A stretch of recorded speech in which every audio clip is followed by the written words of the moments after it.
Je me tourne vers vous, Sofiane Lesage. Alors, votre agence de voyage est spécialisée sur la destination de l'Algérie, où tout ou presque reste à faire. Comment éviter les excès du passé ? C'est une excellente question. Aujourd'hui, il y a une donnée qui vient de l'Organisation mondiale du tourisme qui dit que 95% des touristes vont dans 5% de la planète. Donc cette donnée aujourd'hui, quand on la met en comparaison, quand on la met en exergue avec l'entièreté des reportages et des discussions qui ont été menées jusqu'alors, on se rend compte que le bassin méditerranéen arrive à saturation sur une grande majorité des destinations touristiques. On l'a vu avec Barcelone, on le voit avec la côte italienne. C'est également le cas à Malte et dans plein d'autres destinations du bassin méditerranéen.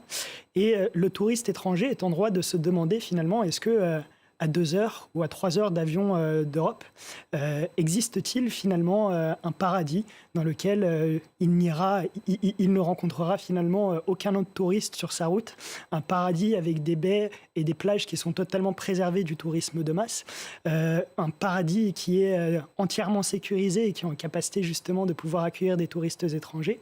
Et l'Algérie aujourd'hui justement se présente comme cette destination émergente dans laquelle on a la chance de pouvoir vivre une expérience parfaitement authentique, mais également durable, en phase justement avec ce qu'un touriste recherche lorsqu'il fuit les destinations du tourisme de masse. Alors l'Algérie, qui est un pays riche de gaz et de pétrole, jusqu'ici n'avait pas particulièrement misé sur son tourisme. Aujourd'hui, les choses sont en train de changer. À vous entendre, vous y voyez le besoin pour le pays de diversifier son économie ou un réel désir d'ouverture ? Alors, je pense qu'il y a un peu des deux. Donc, premièrement, il faut savoir que la part du tourisme dans le PIB algérien, elle est aux alentours de 2,5%. Donc ça veut dire qu'il y a encore beaucoup à réaliser pour pouvoir atteindre... Alors que pour donner un élément de comparaison, le secteur pèse pour environ 10% du PIB mondial, de la richesse mondiale. Exactement. Et la recommandation internationale dans une économie diversifiée, c'est justement 10% du PIB. Donc ça, on dit long sur tout ce qu'on est en capacité encore de pouvoir mener dans les prochaines années. L'Algérie, de tout temps, ça a été un pays très chaleureux, accueillant, un phare sur le monde, avec une histoire plurimillénaire qui remonte parfois jusqu'au paléolithique, avec des peintures rupestres. C'est aujourd'hui une population qui est enclin à vouloir accueillir des touristes, parce qu'ils savent justement que ça permet de rémunérer des locaux, et ça permet également de diversifier les revenus étatiques. Et par-delà, de surcroît, il faut également ajouter que le tourisme, c'est de l'exportation, et que l'Algérie veut booster ses exportations. Donc le tourisme en soi, c'est de l'exportation de services. Et c'est la raison pour laquelle le tourisme va connaître dans les prochaines années un grand boom en Algérie. Alors vous l'avez dit, cette année, le désert algérien est classé 8e plus belle destination sur 20 par la revue National Geographic. Le pays abrite, vous l'avez dit, des sites archéologiques, des sites naturels exceptionnels. Bref, un potentiel inexploité jusqu'ici. Les infrastructures sont-elles au rendez-vous ? Les infrastructures sont au rendez-vous pour accueillir peut-être 5 fois, voire 10 fois plus de touristes qu'il n'y en a actuellement. On a également 700 infrastructures en cours de construction avec des permis de construire qui ont été délivrés.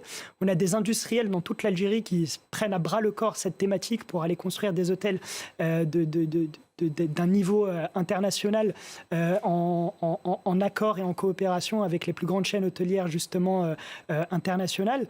Et vous l'avez dit par rapport au Grand Sud algérien, donc c'est finalement le Grand Sud algérien aujourd'hui, c'est le seul endroit au monde où on peut aller à la rencontre de Touaregs en toute sécurité. On a des peintures rupestres qui datent du Paléolithique dans lesquelles on est seul justement à aller voir ces peintures rupestres et c'est quand même assez grandiose, c'est un privilège de vivre cette expérience aussi authentique aujourd'hui dans un cadre familial, je dirais. Alors Sofiane Lesage, votre agence se dit durable. Qu'est-ce que ça veut dire et à quel prix ? Est-ce que c'est axé sur du tourisme haut de gamme ou est-ce que c'est accessible aux classes moyennes ? Alors, c'est totalement accessible aux classes moyennes. On peut passer 7 jours, 6 nuits dans le désert aujourd'hui via mon agence pour moins de 1 000 € par personne, donc en pension complète. Donc cette accessibilité aujourd'hui, elle est là en termes de tarification. Deuxièmement, par rapport à votre question sur le tourisme durable, Il y a une ambivalence sur l'éco-responsabilité. On ne peut pas parler de tourisme écologique parce que forcément, on doit arriver par avion justement à Alger. Alors justement, le chiffre mondial, le tourisme est responsable d'environ 8% des émissions de gaz à effet de serre, principalement en raison du transport, de l'hébergement et de la restauration. Ça, c'est une moyenne mondiale. Hein. Mais il faut le mettre également en exergue avec le fait qu'aujourd'hui, le tourisme, c'est 10% de recettes pour le PIB international. Ça veut dire qu'il y a 2 points entre cette donnée et la donnée Ça crée de la richesse, mais effectivement, ça peut aussi créer des désagréments pour les écosystèmes. Construire des gros complexes au milieu du désert, est-ce que c'est quelque chose que vous envisagez ou c'est pas du tout dans vos projets? Absolument pas. Alors, l'entièreté des complexes qui sont en construction aujourd'hui sont dans le nord de l'Algérie. Aujourd'hui, le Grand Sud algérien, c'est principalement du bivouac, voire que du bivouac, parce qu'on s'éloigne des quelques oasis qui sont habitées par nos amis les Touaregs, et que des complexes hôteliers ne seraient déjà pas appréciés par les populations locales, et je ne pense pas que ce serait la solution pour aller découvrir justement le Grand Sud algérien. Par contre, dans les grandes villes du nord algérien, telles que Oran, Alger, Annaba et la Kabylie, qui ont un potentiel balnéaire extraordinaire.